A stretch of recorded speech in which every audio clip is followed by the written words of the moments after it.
Difficile de se déplacer à Cotonou sans voir des motocyclistes circulant avec le casque à l'oreille ou pourvu d'une oreillette. Ce phénomène, qui n'est pas si nouveau, connaît cependant une expansion vertigineuse au sein de la couche juvénile. Ces écouteurs ou oreillettes, au dire de leurs utilisateurs, leur servent à écouter de la musique, soit des informations. Cette pratique ne manque pas cependant d'entraîner des conséquences. James témoigne. Pour moi, personnellement, la musique, c'est l'instrument de passe-temps, surtout des moments de détresse. Donc, en chambre comme dans la rue, j'aimerais écouter, moi, la musique qui me plairait.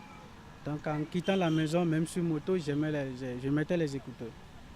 Jusqu'à un jour, en démarrant, je n'ai pas mis mon béquille.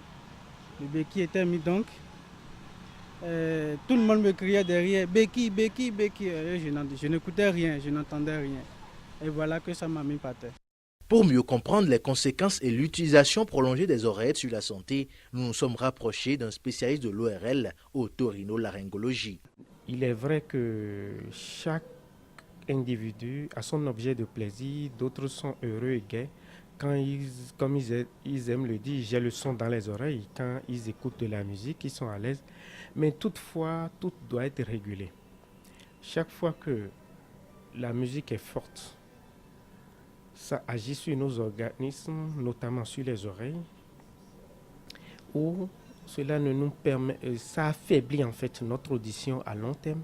Aujourd'hui, avec, je vais dire, une intensité faible, vous pouvez entendre, mais demain, avec le temps, à force d'avoir tout le temps le bruit dans les oreilles, ça atténue notre capacité, notre seuil d'audition, ce qui fait que demain, il va falloir parler encore plus fort pour que nous entendions.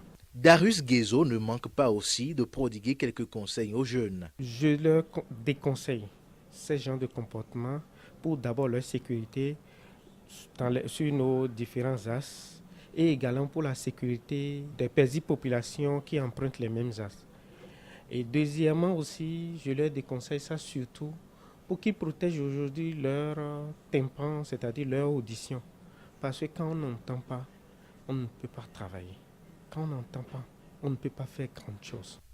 Si la vue, c'est la vie, l'ouïe ne l'est pas moins et constitue un facteur important pour la concentration de l'usager dans la circulation.